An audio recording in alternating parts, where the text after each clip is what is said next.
Number 1. The call wasn't paranormal per se, but my dad still said it was the creepiest call of all time. A guy called into dispatch, saying that he was about to commit suicide. He calmly told dispatch that he lived way out in the woods, on top of a mountain, and that they would find him in the basement on his coal pile. Before dispatch could attempt to reason with him, he hung up. My dad and his partner raced to get to the man's house, which took about an hour, due to where his house was located. Once they got there, the door was unlocked, so they rushed down to the basement, and found the man clearly deceased, due to a gunshot wound to the head. After documenting the scene, they began to clean up. A few minutes later, his relatives arrive. Apparently, the man waited about 15 minutes before calling his relatives, so that the police would find him first. Although the deceased man called in suicide, my father was still required to take in statements. He began by talking to the man's relative in the kitchen. After a minute or so of talking, his very heavy maglite falls out of its holster. Thinking nothing of it, he calmly bends down and slips it through his O-ring holder. Keep in mind, these are multi-battery C or D cell flashlights that stay in place while chasing down suspects. A few minutes later, his flashlight hits the ground, again. Slightly annoyed, he picks it up and carefully places it back in its holster, making sure that it was, in fact, in its ring correctly. Less than a minute later, he feels the flashlight lift up and watches it hit the ground. Rather unnerved, he looks up and the man's relative responds, "Hey buddy, I saw that too." My dad then suggests that they get the hell out of there and finish the interview outside. As they turned towards the door, the lights flickered as all the doors in the house slammed shut.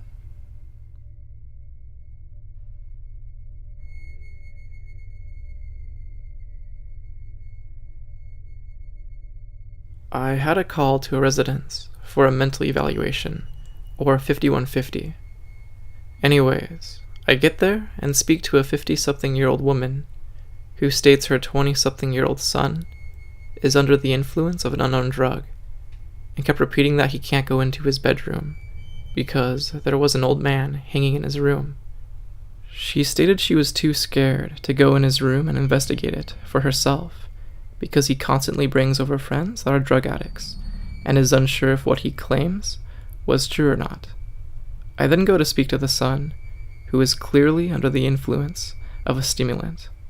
He goes on to tell me that he was told by a spirit to not enter the room because her father, dressed in a military Class A uniform, was hanging in his bedroom. I checked the room out, and of course, there was no body hanging in the room. As I'm in the middle of explaining to the mother that there was no body in the bedroom, a veteran officer arrives on the scene to assist me. He pulls me aside and stated earlier in his career he responded to this same residence and that same bedroom.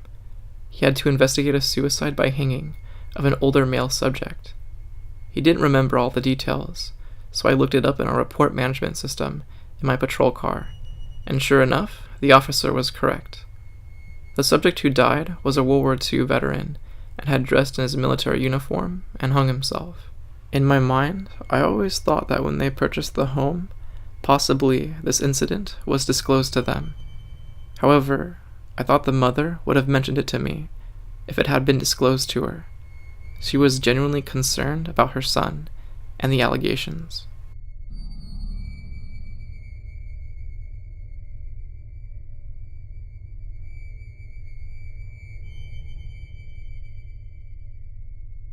My uncle is a cop in a pretty sleepy town. He used to always go to the cemetery and take naps in his cruiser. He told me how one night he was awoken by a sound and it startled him. He looked out the window and saw a weird glow coming from about 30 yards away. He kept looking, thinking maybe his sleepy eyes were playing a trick on him, but it remained. He decided to go check it out, and as soon as he got out of the car, the glow disappeared. He still walked towards the general vicinity, which was a group of gravestones, to investigate.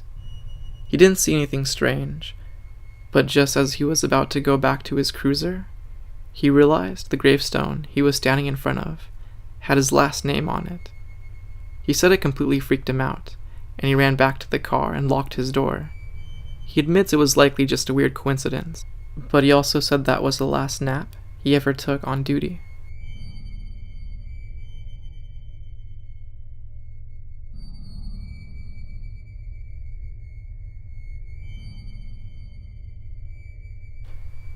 My father was a Boston cop. He told me about a memorable call back in the early 90s. He got a domestic call. By the way, cops hate those, where when he showed up, the man who called was waiting outside, covered in blankets, shivering to death, on a hot day in the middle of August. Apparently, he angered his woman, and she responded by making a voodoo doll and chain and padlocked it to the freezer. The man wanted the cops to break open the fridge, but they weren't going to destroy property over this, so they sent him to the hospital. My father said that this guy's teeth were chattering and his lips were turning blue when it was sunny and 80 out.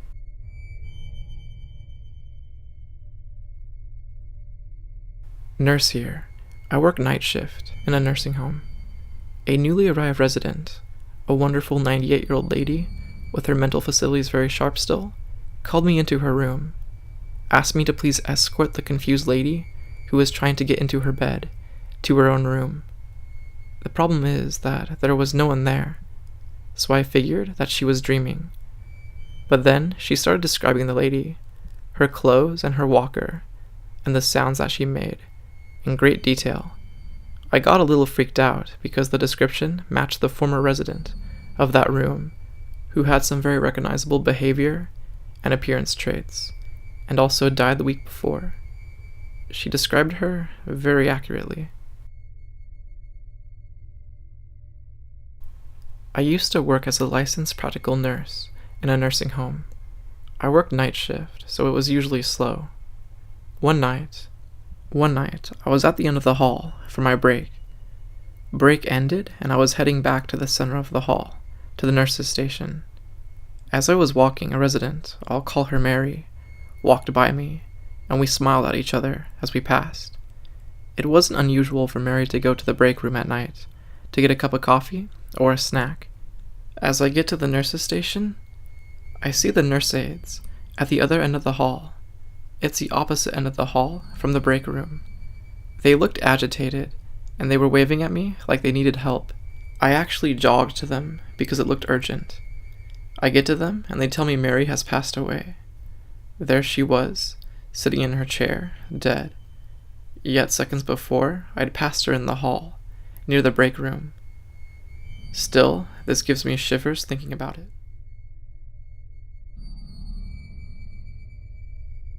I'm a 911 dispatcher, not a cop.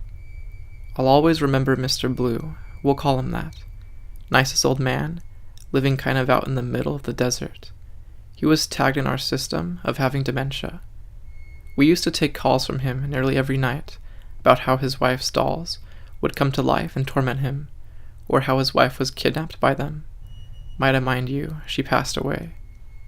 So it seemed that every time he would call was right around my shift, and I just so happened to be the one to take his calls, most of the time. It was a little creepy being on the phone with him at times. He would randomly shush me, and you could actually hear footsteps. Or he would explain that there was somebody living in his couch that he could hear laughing. Nicest old man, and you never want to deny them. So I'd stay on 911 with him and talk to him about his life until the deputies arrived. Mr. Blue doesn't call anymore, and I have no idea what happened to him.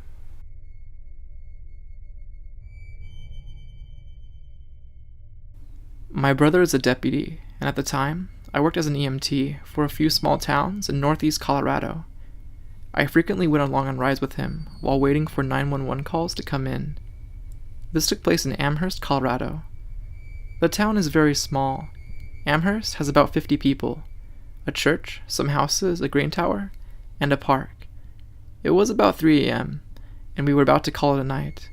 As we were making our last check on Amherst, we noticed movement at the park, but couldn't exactly tell what was going on because it was pitch black. We drove up and stopped alongside the dirt road, flipped on the spotlight, and as we moved the light around the park, It finally settled on the back of a young girl, maybe about 13, sitting on a swing with her back facing us. Needless to say, it was a very creepy situation. We both looked at each other with that face you make when something is out of the ordinary. I quickly suggested that we call her over using a PA system. He agreed. As we looked back over, she was gone. I mean, no signs of her anywhere. She could have gotten out of sight in the amount of time that we had our exchange of words. I remember saying, should we get out and look for her? Maybe she hid behind one of those park toys or something. My brother just looked at me and said, nah, we don't need to do that, and drove away. It still creeps me out to this day.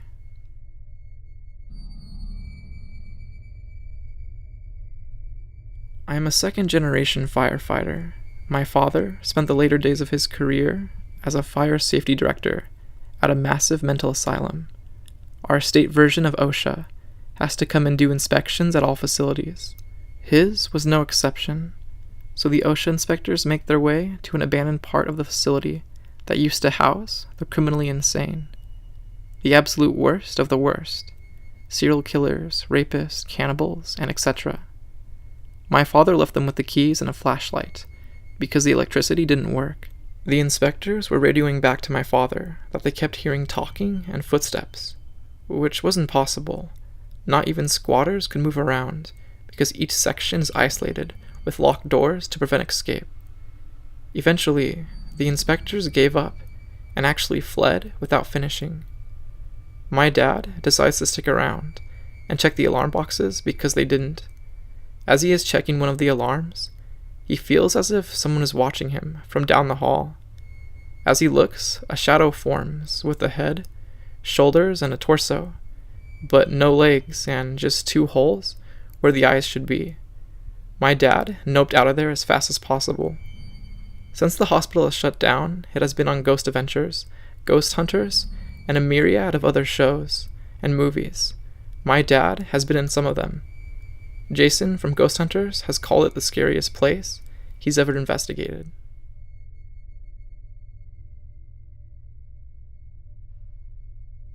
I'm an ICU nurse. We had a patient that was dying, no family. Around 3 a.m., the guy started crying and asking why the little girl in the yellow dress was in the hospital. We assured him that there was no little girl. He cries even more, saying yes, she's right there at the foot of the bed. Kid you not, the man passed in the next few minutes. Myself and my pod partner blamed the hallucination on the meds we were giving him to keep him comfortable. Next night, a new patient in the room. She's completely alert and oriented.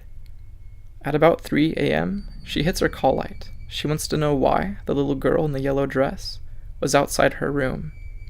We told her it was just her imagination from being in a strange place. Not 5 minutes later, the guy in the next room goes into full cardiac arrest, and unfortunately, we cannot receive him. Of course we were absolutely freaked out. 2 different nights, and 2 different patients sing the same thing, all followed by death.